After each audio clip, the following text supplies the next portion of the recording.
all uno. We're not really seeing you guys yet, but it's good to see you. Our topic for today is idea of budgeting, and sharing with us is one Claudia Williams, wife of Jeremy Williams, mother to Caleb Williams. Um, and why I asked Claudia to do this is not because I couldn't find anybody else, is just her natural gift and inclination in this area. For those of you who saw the survey that we did, that posted in the WhatsApp group, the first question was, are you more a giver, a saver, or a spender? Admittedly, I'm more a spender, and Claude is more a saver. So the Lord brought a saver and a spender together, and has been glory ever since. But she is really expert at budgeting. She handles our money, the millions that we have, and and she's really gifted and good at it. And so she just walk us through what that looks like, and what are the implications of stewardship. What does the Bible have to say about it, and how can we be good stewards of our money? So without any further ado, I now hand over to Mrs. Claudia Williams. Thank you. All right. Good evening, everybody. Good to see everybody on this evening. All right, so we're going to get started. Sorry, Jermaine, how much time is it that I have again? Until what time? It's now 7:27. We'll go up to about 10 past 8 the latest, so we can have some Q&A afterwards. Okay, all right, cool. That should be good. All right, so let me just share my screen.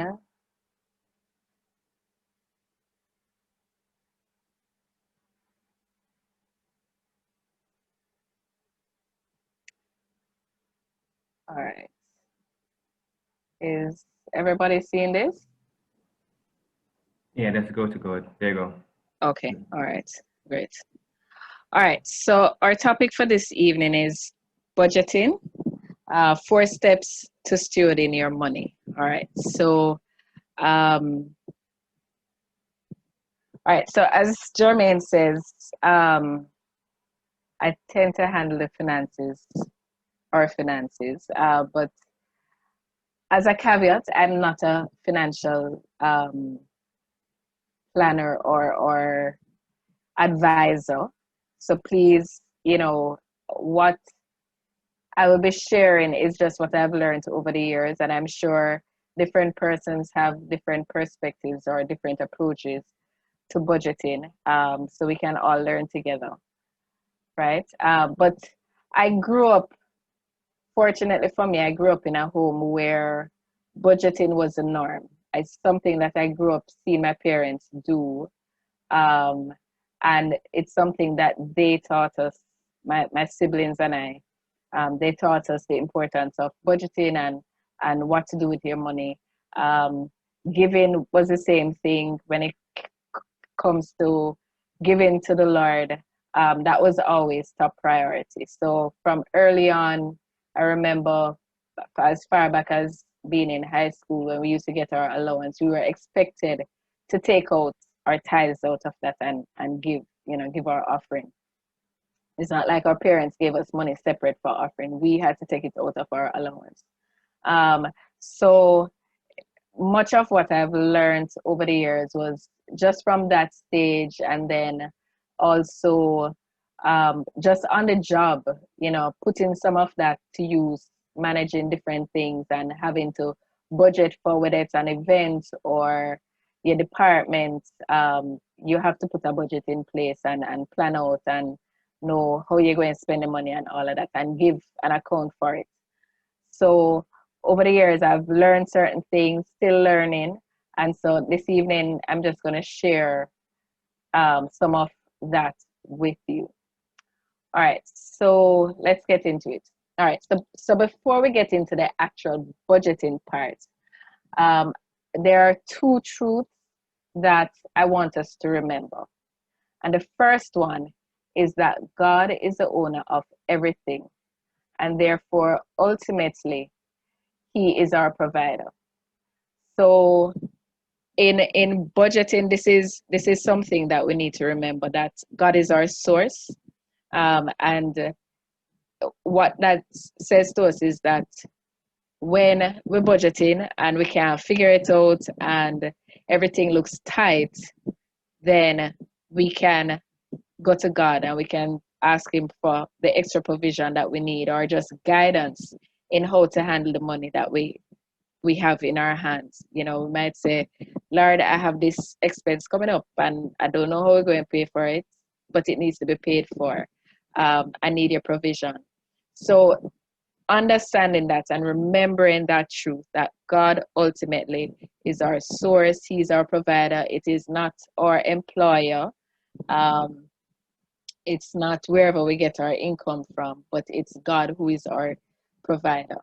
And secondly, the fact that He's the one who is our provider also means that we are stewards or managers, if you prefer that term, of what He has blessed us with. So because we are stewards or managers, we have a responsibility to use the resources wisely. And also we should operate and steward according to God's principles, because He's the one that has given it to us. So it's just imagine you're at your job and your boss comes and says, hey, this is your department and this is your budget for the year. This is how much money you have for the year. But here are the parameters within which I want you to work. That is a same sort of idea, that God has given us certain principles. And so in managing the money that He has blessed us with, the resources that He has blessed us with, we should keep in mind that He has His principles to guide us. And so I want us to quickly look at some of those principles. But before we get there, I recognize from our little survey that most of us have a positive view of budgeting. So the question was asked, in my mind, budgeting makes sense all the time, sometimes none at all. It's not for me, it's too restrictive, or I have no idea, never really given it much thought. And of that, 57%, 57.6, almost 58% said yes, I think budgeting makes sense all the time, while 42.4% said sometimes it makes sense. So in general, I think we have an idea that budgeting is something positive. And so as we approach tonight's talk and we approach these principles, just keep in mind that these principles are here to help us to better manage the money that God has given to us. All right, so here are the principles. The first one is that we should be giving back to the Lord. And different persons fall on at different spectrum, different points along the spectrum of how much to give. In the Old Testament, we see the principle of tithing. When we move to the New Testament, it doesn't really speak specifically to tithing, but it speaks about giving. But what I would say is that we should be giving at least 10% of our earnings back to the Lord.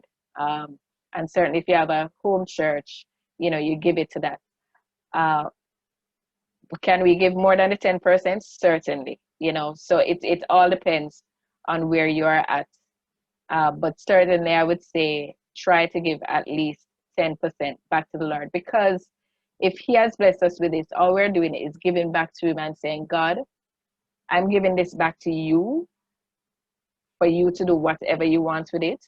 And I'm trusting you that you will provide everything else that I need. And so it's really an act of faith and trust in the Lord when we give back to Him. The second principle is that we should be content. Philippians, that verse that we love to quote so much, where Paul says, I can do all things through Christ who strengthens me. If we read the context around that, he was really speaking about being content in whatever situation he found himself, whether he was rich, he had it, or he didn't have it, whether he was facing difficult times or not, being content. And we find the same thing in 1 Timothy 6, verse 6 as well. Another principle is that we should pay our debts and stay out of debt. Romans 13 speaks to that we shouldn't owe anybody anything except love, you know. And Proverbs 22 verse 7 speaks to the lender being master over the borrower, that the borrower is really a slave to the lender. So it's those are very strong terms that are used when it comes to debt and being in debt, you know.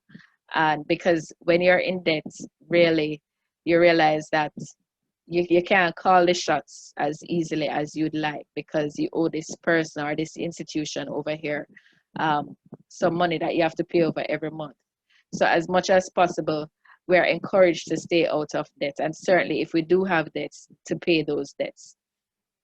Next principle is to give to the government what is due. And again, in Romans 13, we find that it clearly says that if you owe taxes, you must pay your taxes. You know, we shouldn't skirt around it. We shouldn't try to hide it or whatever. But certainly just to pay what is due. Pay to Caesar what is due to Caesar. Another principle is that we should take care of our family. 1 Timothy 5 verse 8 tells us that if you don't take care of your family, you are worse than an unbeliever, right? And so there is a certain level of spiritual maturity and spirituality that is attached to us taking care of those who we have responsibility over, whether it's aging parents, whether it's children, whoever is in our household, that we should take care of those persons. 1 Timothy 5 verse 16 is another verse which speaks to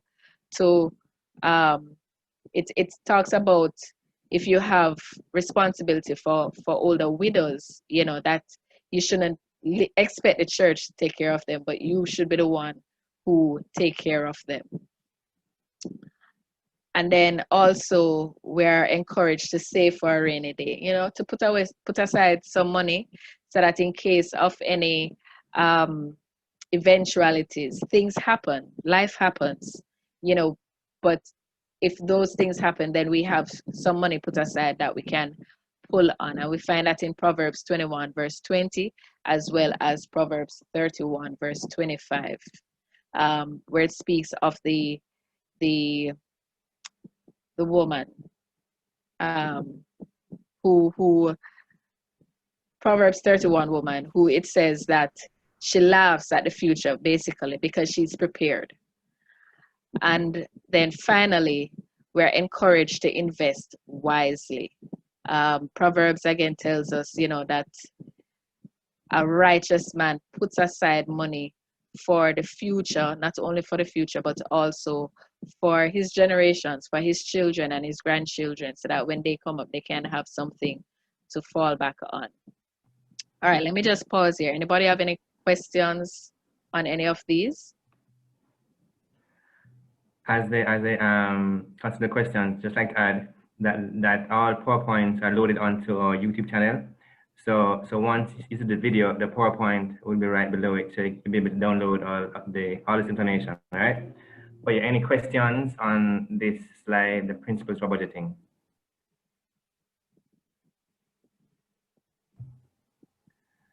If you're good to go so far, you may continue, Claudia. Want you? All right.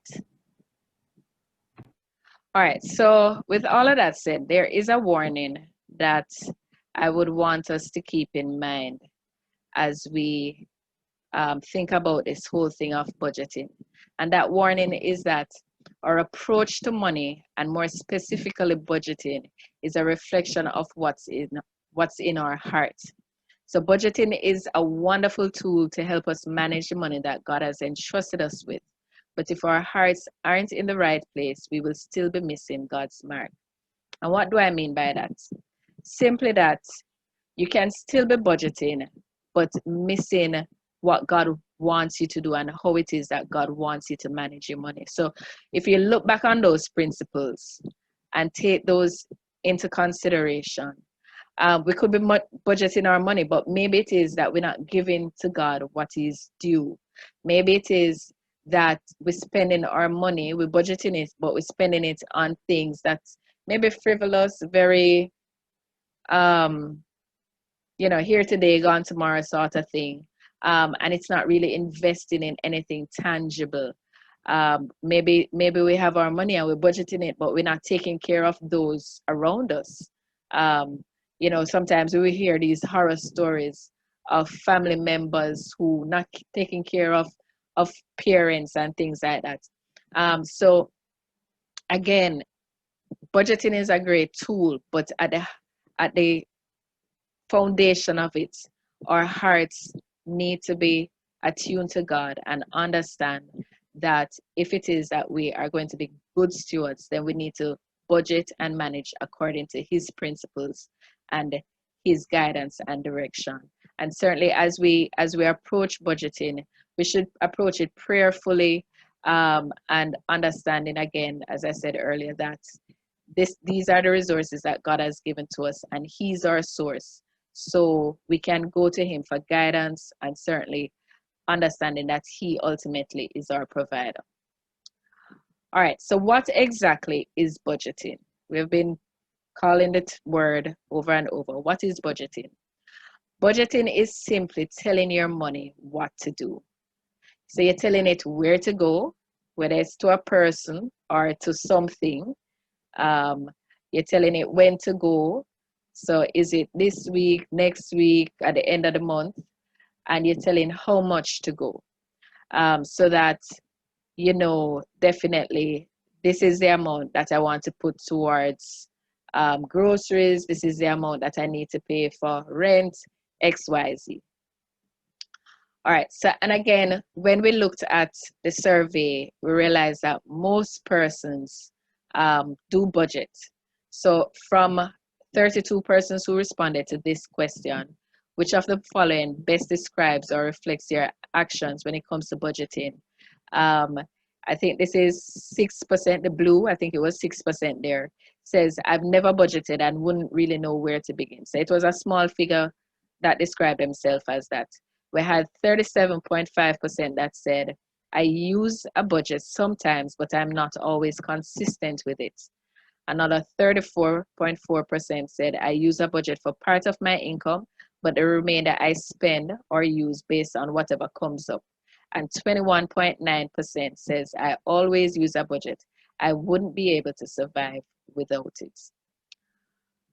All right, so here I'm going to go through 4 steps to budgeting, 4 different things that we need to do as we budget. And the first step is, one, we need to know your income, what our income and what our expenses are. So income basically is anything that you receive. So if it's your salary, maybe you get a gift from somebody, maybe your grandmother overseas say, hey, I'm going to buy you some money, and you get that month. That's income for you during that time period, right? Your expenses, that's anything that you will have to spend money on. So whether it's your living expenses, whether it's your rent, your utilities, groceries, maybe you have a loan repayment to do, maybe it is sending children to school. What's that? Entertainment, right? All of those things are expenses that we're going to be looking a little bit more on what those are.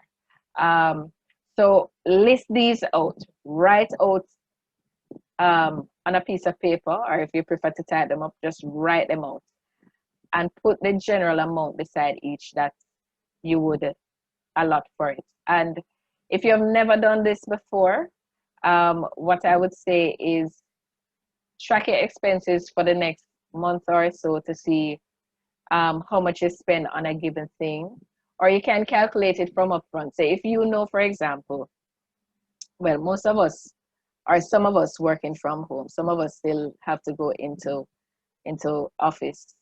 But if you know that in terms of your traveling expense, every day you travel, you take a bus, or you have to take two buses from home to work and back. So four buses in all, you can easily work out how much it is that you're going to spend for per day, per week, for the month, and you budget that and you set that money aside. So list out everything, write out all your expenses, and how much you would put aside each. Also, I would recommend you think in categories. So when you're doing this, so think about home, think about schooling. Maybe you're in school, what are the expenses that are attached to that? Think about health, what are the expenses that are attached to that? And just go through different categories and list out what those expenses would be. And a couple of things when doing this. One is to ensure that you consider both your monthly expenses and your annual expenses. And I'm going to touch on the annual expenses some more later on, because this is one that I think can trip us up, because we tend to budget on a monthly or a fortnightly basis based on how we get our income or we get paid. And oftentimes we forget about the one-off annual expenses that we have. And so we might have some money put aside, but we get to it and we realize we don't have enough. How do we deal with that? So we're going to touch on that a little bit later on. And also just for some persons, budgeting might be a weekly thing. For some, it might be a fortnightly thing. For some, it might be a monthly thing based on how you get paid. So all of that you have to also take into consideration. All right, so some categories that we could consider: the tithes and offering, as I said before, 10% or more. Savings and investments. So you're putting aside something for pension, an emergency fund, or any goals that you want to achieve later on. Saving the money towards that. You have your housing expenses, whether it's a rent or a mortgage, utilities, maintenance, property tax. If you actually own the property, you have to pay property tax. Loans or debt repayment. It could be credit card. It could be to John Doe that you owe, you borrow some money from last week. Maybe you take out something on hire purchase from courts and you have to pay them on a monthly basis. Whatever it is, list out those. Food and groceries. And this one is an ever-changing one because food prices fluctuate all the time. Or I wouldn't say fluctuate, they keep going up. Transportation. So it's taxi fare, bus. If you use bus and you buy a bus card, if you have a car and you have or vehicle and you have to put gas in the vehicle, if you have to pay a car loan, you wash your car, servicing, registration, all of these things, list them out. We also have education, so school fees, books and supplies, uniforms, any co-curricular activities, extra thing that you pay for your children, for example. Health, you're talking about health insurance, any medication that you may have. Some of us have to buy medication on a monthly basis or however often. Budget that out, vitamins. Maybe you go to the gym or you go exercise class and you have to pay for that. Budget that out. Personal care. We have to look nice. So your hairdresser, barber, nails, whatever it is. Entertainment, cell phone, and I'm sure that especially now that's a big one.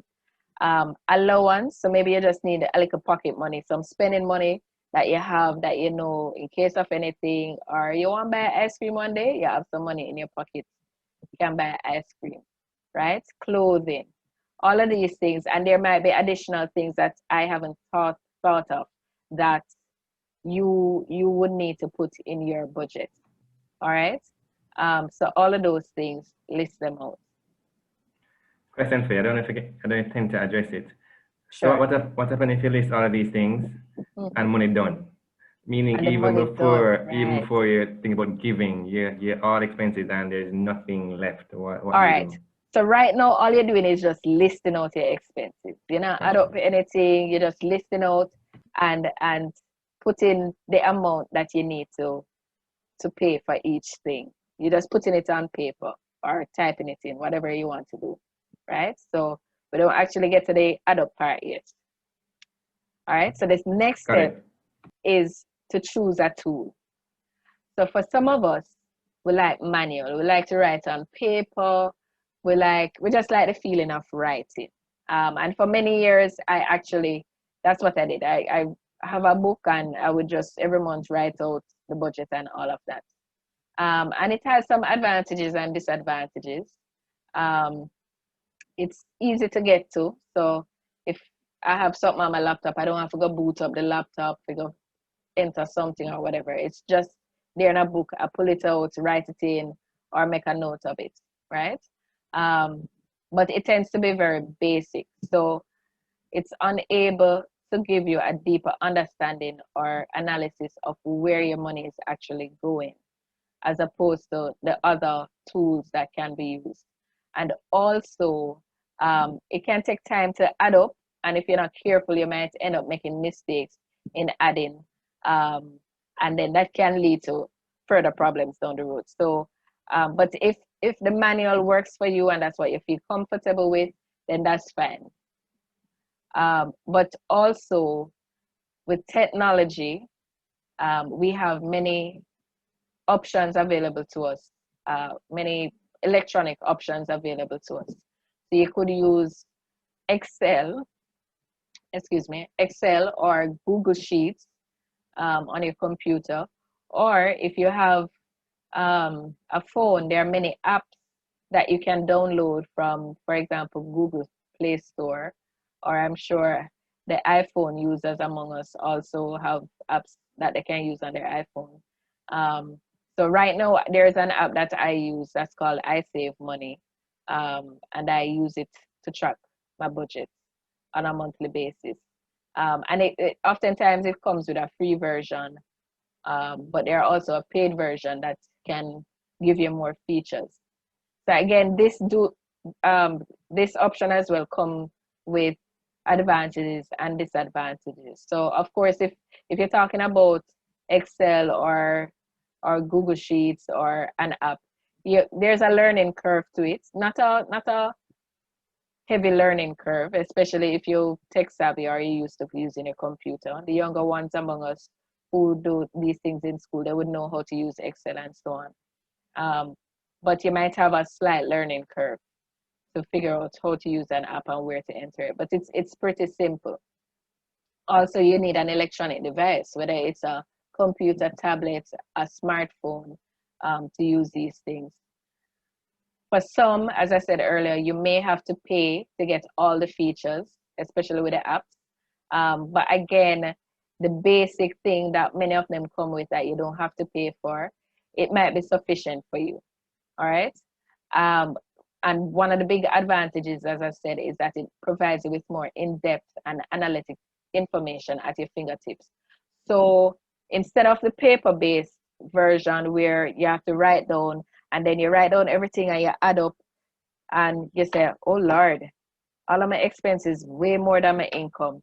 As you're entering the expenses, it's tallying it on the app or in Excel. And you can see right away whether you have gone over your budget, or you have too many in your expense column as opposed to in your income column. And there is just too much, say you're able to track, you're able to, for some of them, they give you how much percentage you're spending, for example, on food as opposed to this over here. So it kind of gives you a kind of picture, a graphical picture at times as well, to show you where you are at. All right, so that's step 2. So in step 3, this is where we want to input the actual amount in the tool that you're using. All right, so we're going to you're going to write down and input your income and expenses. And I would say for many of us, Jermaine mentioned earlier that some of us say we are savers. I tend to be more a saver than a spender. 30% of us said we are savers. 42% said we are more spenders, and another 27% says we're givers. And because of this mix and how we handle our money naturally, it's very important that we do write down and be intentional in how it is that we budget our money. And because if we don't, we might end up halfway through the month and realize that, oh gosh, here's this important thing over here that I really need to get done, but I ended up spending the money on something else, or I gave away the money to somebody else. And so my philosophy is that you budget out every cent, every single cent. Even if you say, I want a little money just in case of, still budget it out. So budget out every cent so that at the end of the day, you know exactly what you're doing with your money. So as we, oh, sorry. Let's go back.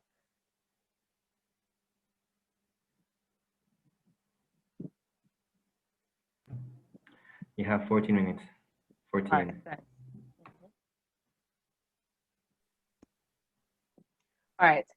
So as I said, make a note of your totals as you write down, and this is where Jermaine's question comes in. So ensure that the total of your expenses is not more than the total of your income. All right. And for some of us, that's a hard thing to do. But if it happens that your expenses are more than your income, then that's when we have to sit down and we're going to have to prioritize. We're going to have to juggle some things around. But in doing this, we need to also remember the principles that I mentioned earlier. So I'm going to tell you, I'm going to hammer it in. If nothing else you don't do, once you're earning something, ensure that you are giving to the Lord. Ensure that you are giving to the Lord. Again, He's the one, He's our source, He's our help, He is our provider, you know, and you honor Him and He will honor you. I can sit here literally all night and tell you stories upon stories upon stories over and over again where God has come through for us as a family, even before I got married. I mean, there are multiple stories I can tell you where just didn't have the money and in the nick of time, God provided. Because I know that I honored Him and really understood these principles and practiced them. So we do have to, I mean, for many of us, we do have to every month we look at our budget and we say, boy, this not working out, this don't make sense. And it can become very stressful when you look at your expense side of the thing and you say, but this have to pay and this have to pay and this have to pay. What am I going to do? For some of us, it might say to us that, listen, it's time I get a different job. Or it's time that I get a side hustle or something else. Because this just not cutting it. And these are expenses that I do have to cover. It's not like I'm being frivolous with my spending and not spending it on anything extra. And that's when you start praying and you say, Lord, we need something else, right? But prioritize. So you're talking about, of course, you need a roof over your head. You need food on your table. You probably need to go to work. So there are just some things that you know that have to be paid for. There are things that you can change. Your food bill is one of the most flexible bills in terms of, you know, you can ban your belly and ball in a sense. You can go outside and get something on off the tree to eat, or maybe it is that for this month you just really eating food that is way cheaper, right?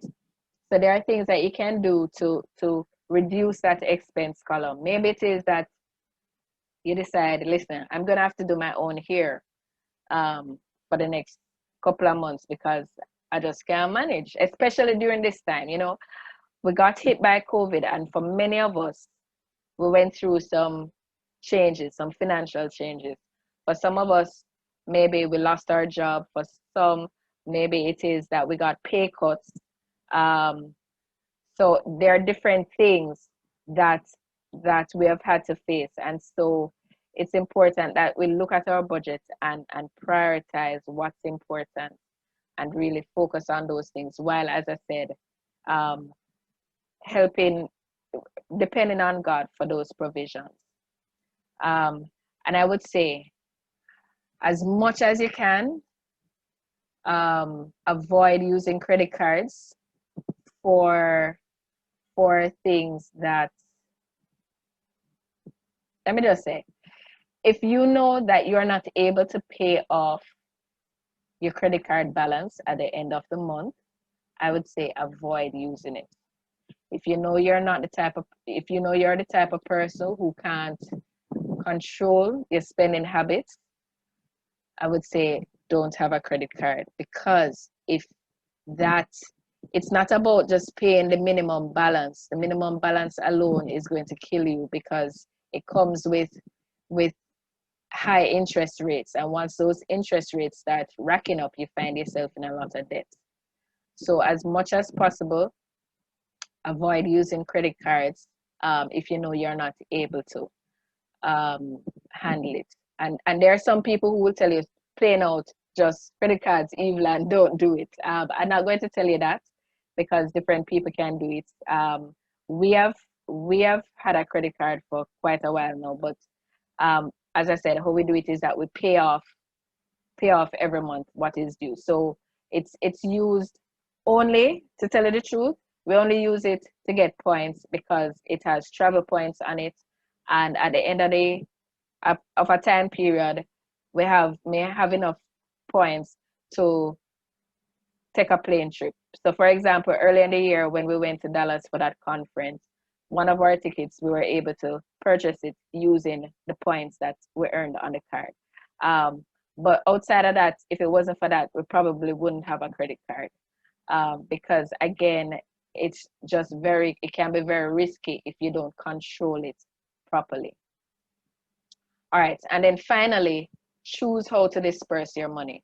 So you're talking about, you can choose whether you use a cash system, and again, this comes with advantages and disadvantages. So with cash envelopes, basically you have a little envelope, and for every category or expense that you have, you put the amount of money in it that you're budgeting for the month.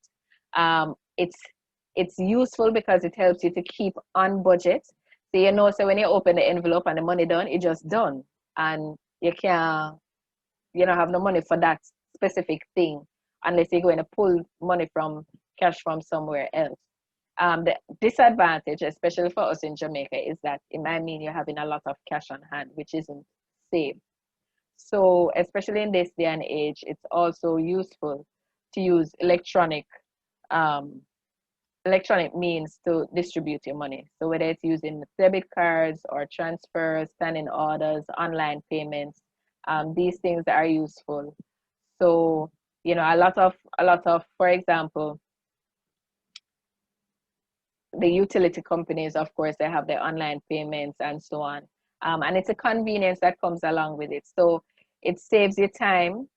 It helps you to meet your deadline. So you realize that, oh my gosh, this bill is due today or tomorrow, and I haven't been able to go pay it, and I don't have the time. You can just jump online and pay it. It's useful also for lump sum payments. So maybe it is that you have a payment that you do every month. Maybe it's a loan payment, or maybe it's your offering, and you don't want to have, depends on what your offering is, you don't want to have all that money, no, you can transfer it. You can have direct transfer.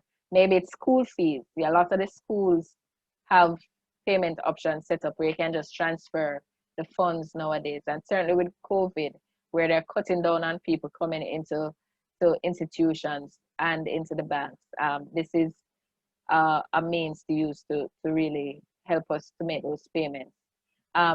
it does take more effort to track it, as opposed to, because of course with the cash system, you know, as I said, when the money done, it just done. But you have to be more intentional in tracking each item to make sure that, okay, in this category, for example, groceries, suppose you budget $20,000, just as argument for groceries. And you realize that, okay, last week I went to the supermarket, I spent $5,000. I went today and I spent $2,670. But you're not taking it out of cash. You're using your debit card to pay for the groceries. How do you keep track of that? So you just have to be more intentional, and that's where also the app, if you use an app, it might come in handy. So just being more intentional, but certainly with the electronic means, you can go back and track your money, because you know you can always go into your bank account and see where your money has gone. So that is useful. All right. So earlier I spoke about sinking funds, or your annual payment. So for example, you might have a car payment or a 5 minutes. You have a question? Oh, 5 minutes, right. Yeah, we're wrapping up now. So for example, you have an annual payment. So for example, car insurance or school fees due, or maybe it's one of those payments that you pay every quarterly or something like that. Putting aside actually working out and putting aside that money becomes very helpful. And maybe for the younger ones among us, right now, this might not be very useful, or it might not apply to you. But certainly, as you get older, or as you take on more responsibilities, you realize that, oh, these things, I need to have these things on hand. So what I would recommend is that you have a separate account from your regular bank account, where you put what we call sinking funds. And it's really a medium term, your medium term budget. So as I said, quarterly or annual payments. And what you do is you calculate, so you list out those things that you have annual or quarterly payments for, and you divide them by 12 to see, okay, in order to meet this payment, how much is it that I'm going to need to put aside every month in order to meet these payments as they come up. And so you put those aside. So you budget those in your monthly budget and put them into this account, so that when these payments come up, the money is already there, and you don't have to be going, oh yeah, I have a savings account over here, and I go and pull out of it and pay it. Because sometimes, even though you're saving, you might not be saving enough to meet all of these other expenses. And so you have to be very careful. So it really helps you in being prepared for future expenses that we know of. And it's the temptation is that you might end up using it for other things, but you have to know that this is what the money is for, and I can't use it for anything else. And for us, I mean, I use it for anything from, all right, cooking gas. So I know a tanker gas, I use 100-pound cylinder gas, and a tanker gas is roughly, based on where you buy it from, it might be about $11,000 to $12,000. And on average, we use two of those maybe every year. So I just budget $22,000 for the year and split it up. So every month I know, divide that by 12. Every month I'm putting aside 1,000, whatever that works out to be, for gas, and add up everything and put that money aside in that account, so that when those things come up, for example, a few weeks ago the gas ran out, and I was like, oh Lord. Of course, thankfully it was after we finished cook Sunday dinner. It always happens on a Sunday for some strange reason. But we were able to just get the money and pay for it, and I didn't have to worry about, oh gosh, where am I going to pull that money from, because it was already there. All right, so yes, question and answers. Back over to you, Jermaine. Thank you, Mrs. Williams. Naveen made a useful suggestion. She said, I find that having a day to pay all the bills help. This way you have 1 or 2 days when money goes out. Thank you. Claude, could you carry back to the first Oh, slide, please? sorry. The principal slide. First slide. Which slide? The first slide, one about the principles. Oh, okay.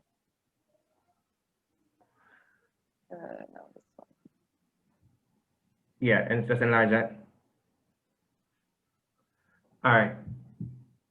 Thank you, Mr. Williams. Decent presentation, appreciate it.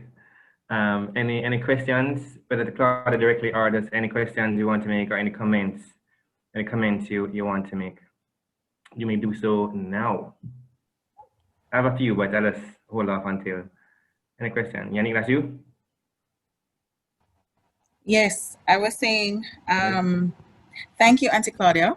I was saying that the idea of being content is a very, very important principle. Yes. The idea of being content, especially as believers, we really have to practice just staying in your lane and saying, Lord, thank you for what I have. Bless it and stretch it. And it reminded me of Proverbs 30, verses 8 and 9, where the writer says, give me neither poverty nor riches, feed me with the food that is needful for me, lest I be full and deny you and say, who is the Lord? Or lest I be poor and steal and profane the name of my God. So that's one comment that I wanted to make. And I have a question as well. A lot of the things that you mentioned spoke more to persons who are working or employed, whether self-employed or working for somebody else. What about students? How early should I start budgeting? You mentioned that you've been doing this since you were a teenager. So how early should we start budgeting? Right. So I would say as early as you can. So those of us who are parents and we have children, start teaching them these principles very early. And certainly as students, as I said, you get an allowance, you get some money every week. Sometimes it's Christmas money you get, whatever it is. Begin putting these principles into practice. So know that whatever you get, some of it is for offering. Is there some goal that you want to save towards? You can invest some of it. You're not too young to start investing. I remember I could have been about 17 or 18 or somewhere there when my mother took me and we went and bought my first set of stocks. And I still have those stocks to this day. And so, it's just those principles, that to teach your children from very early on.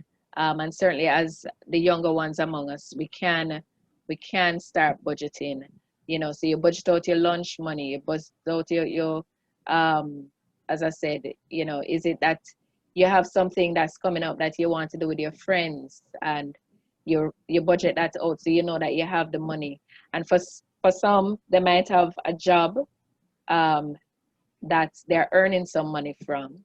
For some, it might be a summer job that they earn some money from.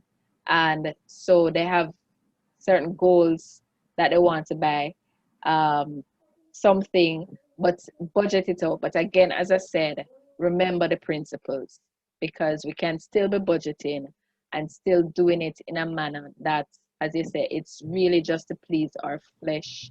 It's just to do what feels good to me. Because the point you made about being content is very key, especially in this day and age when we see our friends have certain things, or we might say, oh, but they're in our age group and them seem to be progressing. Them have the house already and the car already, but what about me? And we have to understand that we can't live according to other people, what other people have or what their timetable is. We should just be content with what God has given to us and blessed us with, and manage it well. That's good. Just earlier, I was reflecting on the passage about when it's a parable about the sower and the seed, and how some seed they didn't bear the fruit as they ought to. On the reasons, one of the things that crowds out the seed, crowds the word of God, the Bible says, is the deceitfulness of wealth. Right.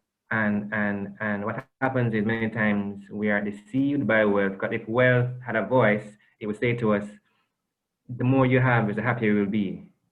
Or would say to us, yeah man, you deserve what that other person has. So wealth really deceives us if we don't stand in the truth and just be content. That's a huge deal. All right. Any other questions? Or questions or comments about this whole budgeting deal? Yeah, I was wanted to say something. Good night, everyone. Hey Errol. Hey, Good night. Errol. Hold on, Maurice. Let's say Errol first, then Maurice. Go ahead, Errol. Yeah, the truth is, budgeting is not one of my strong points. I know when I normally don't have any money, I don't try to buy anything. When I do have money, I tend to, work knowing that I have to pay for things that I need to pay for. So I just think that with a sound mind, which the Lord has blessed us, with sometimes that's what we have to do. Use it wisely to, don't go overboard things that we cannot deal with, but just to, and when there are bills to be paid, you would, just deal with them and don't put them off, don't procrastinate them, just deal with them as soon as they come. Knowing that you have funds to pay for them, yes, but not when you don't have funds that you don't accumulate any expense. I really don't have budgets, but tend to use my head and try to make sure I pay for more. You know what I'm saying? If you owe something, I have to make sure I try to remember. If I don't remember, then that's where something can happen there, say, especially the end of year bills them, annual bills them. Yes. Exactly. I just can't hear, you have a credit card. Yes. And something like that. Them come around and just pop up on another bill. Say, where I get this money from? Right. Yeah, and that is what really makes sense why we should try to really have a budget. That really would make sense to prepare for that. So really like to really get it done still. Hopefully can continue to encourage us to really do this. It makes sense. I would encourage you, Errol, to try it and see how it goes. Say you give yourself for the rest of the year, say, okay, for the next, we're in October now, so November, December, try to do some budget, a budget for each month and see how it works out. And as I said, write down everything, sit down, write down what it is that you're going to need, what are the regular expenses that you have, and budget for it and say, okay, this is the money that we have. And I know for you, maybe it's a bit difficult because you kind of freelance, so your income might not come in as regular as for somebody who may have a 9-to-5.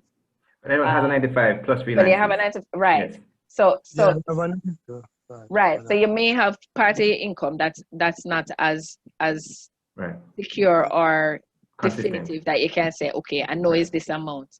But still know exactly what your expenses are. Because as I said, some of us are spenders or givers even. And so we might get a lump sum in our hand and we say, wow, I feel good today. Let me go buy this for Bev, more treat her and thing. But when you go home and Bev look at you and say, but we have groceries to buy. Or you just you get me? So don't set it out and as I said, write it down and be intentional so you know exactly. It's really about knowing where every dollar is going. And as I suggest one of those apps that you would. I see your app, I just suggested, so I would try, the best one I can use easily. Right. Without learning. So it's just on your phone and you can just track it wherever you are.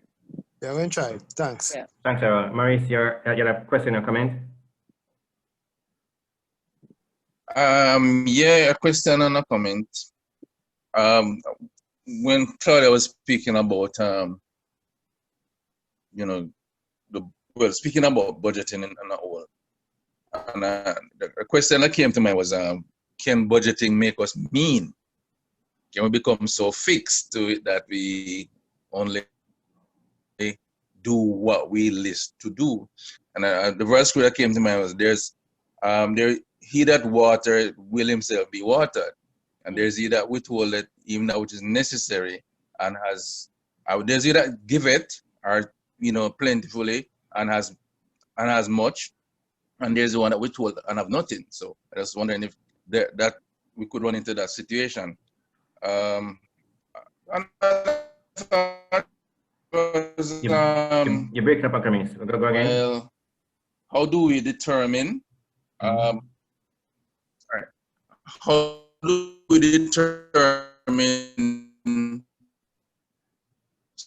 sometimes urgent from important?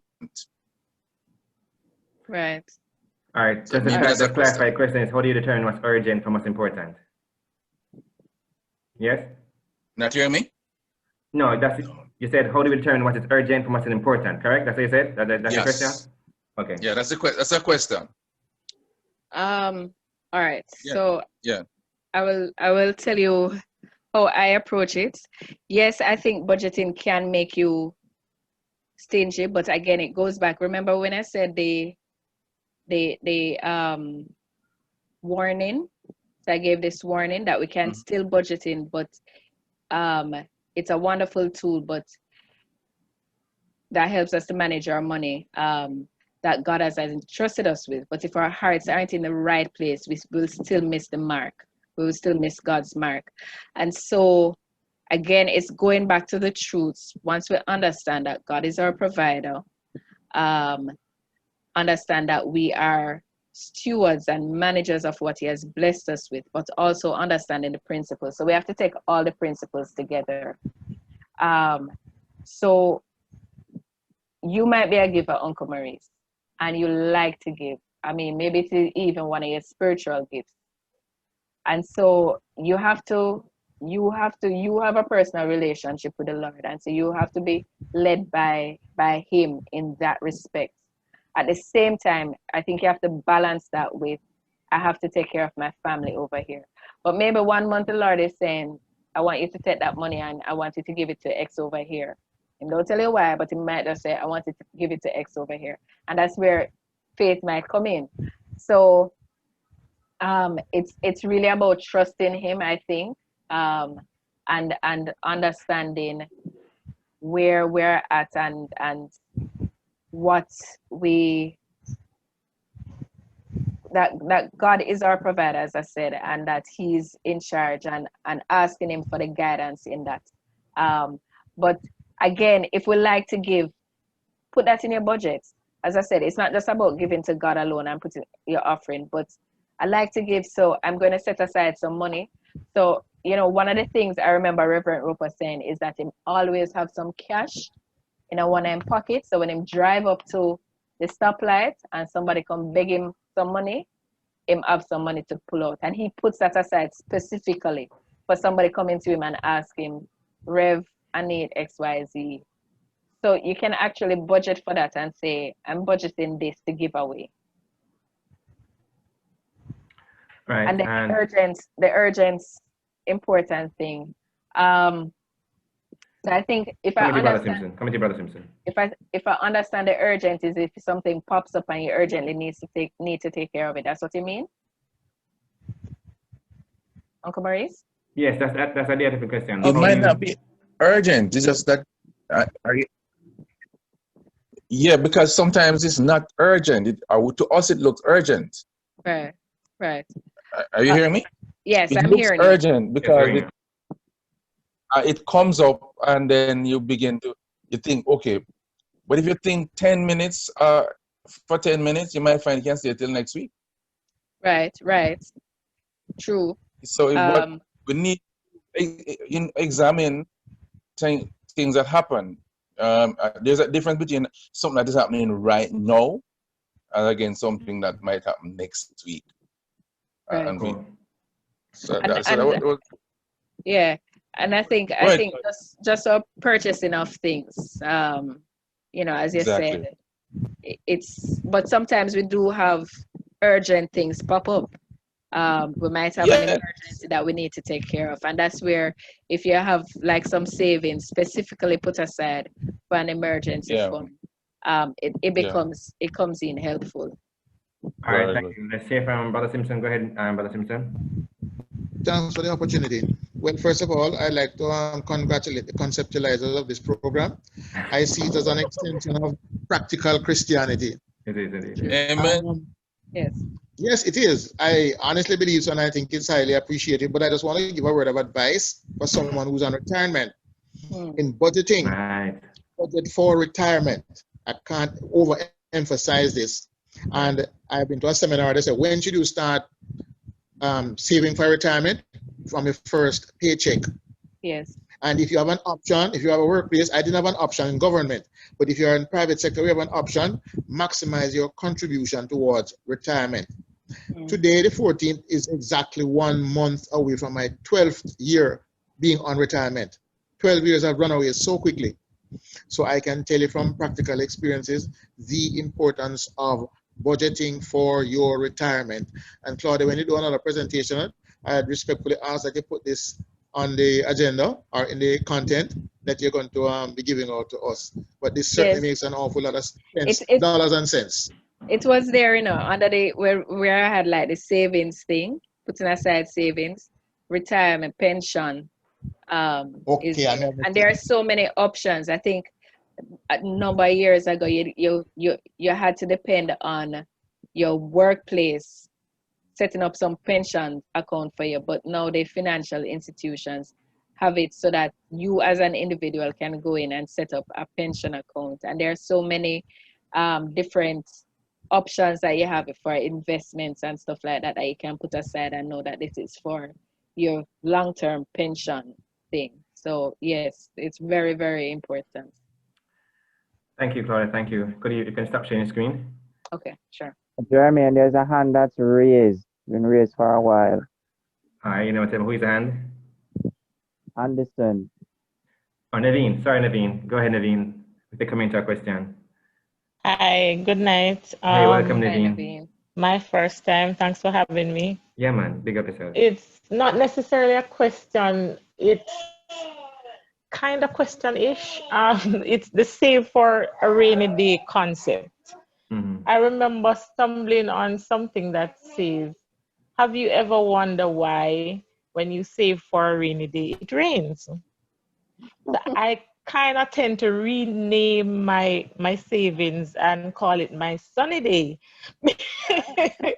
Because I remember shortly after hearing it, I had put aside some money and I ended up going, sorry, I have a toddler in the home. That's fine, man. That's fine.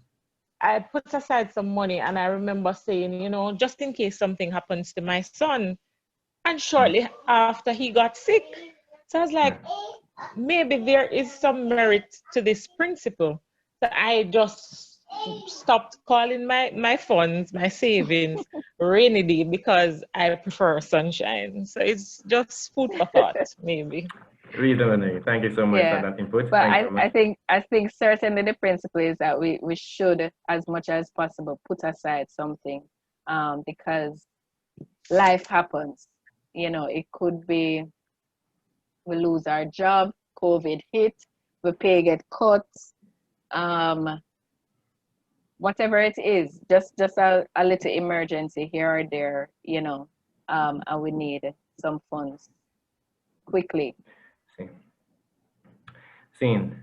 Thank you again, Claudia. Really appreciate your presentation. So what we do on Wednesdays, we will try to cover stewardship, there are many aspects to it. On Wednesdays, we'll focus more on the financial part. On Sunday coming, we'll talk about stewarding our time. Because remember, stewardship has a lot of aspects to it. And one of the things that always come home to me about finances is the Bible speaks about where our treasure is, that's where our heart is. So many times how we spend our money is a reflection of our hearts. And that's so important for God to have our hearts. I remember share a quick testimony and then we close. It was about late last month. I only had like $100 in my wallet. And now I put aside money as well to give away, but this time I only had one bills. Say one bills, that's one bills. And that was supposed to be lunch money. One bills. And I was at the stoplight, right by Not So Boulevard. a gentleman came out to beg me one because it was in the morning. The boy said, "Do you have the money?" I said, "No, I don't have money." And immediately God said, "But Jeremy, you have bills in your wallet." I said, "God," I was talking to God. It's my last bills for the day. Long and short, I know the Lord wanted to give it to him, so I gave him $100, having no lunch money for the day. That day, a friend of mine who was coming to the country, his car was being serviced. I asked to pick him up from it was on Washington Boulevard, Spanish Town Road, carry him downtown for do some business and carry him back. So I went for him by the where his car is being serviced, carry him downtown, spent some time, and carried him back the same day now. And afterwards, he gave me $5,000. Now, who gives anybody $5,000? I said, "Matt, you have to pay him." He said, no. God placed in his heart to give me $5,000. And he gave me $5,000. I was floored. No, we don't give to get. But I believe that God just honored me because I gave what I had. And he just reminded me that he is my source. That once I honor him, he will honor me. And I just remind how important it is to handle our money in such a way that we want to honor God, because he is the owner, we are the stewards, we're the managers. Just remind us that allow God to have our hearts. Once God has our hearts, he'll have the stuff that's in our hands, and that's so very important. So thanks again, Mrs. Williams.